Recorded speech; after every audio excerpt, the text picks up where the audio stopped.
Если мы говорим вот в классическом понимании, пневмония, да, то есть это острое инфекционное заболевание, которое вызывается каким-либо возбудителем, бактериями, вирусами, там, реже грибами.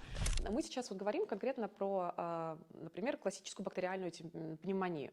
Тогда это да, это такой очень ярко выраженные симптомы, это кашель с мокротой, это температура достаточно высокая, может развиваться одышка, боль в грудной клетке и так далее.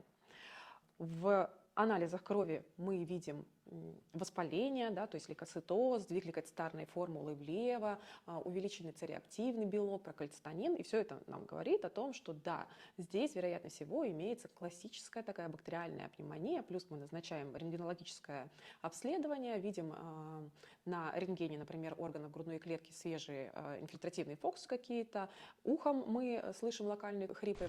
Самым частым возбудителем пневмонии является пневмококк, да, поэтому мы рекомендуем вакцинироваться против пневмококковой инфекции, да, у детей это уже с 2 месяцев, потому что это группа риска, рекомендована вакцинация обязательно группы старшего возраста, старше 60-65 лет также должны вакцинироваться.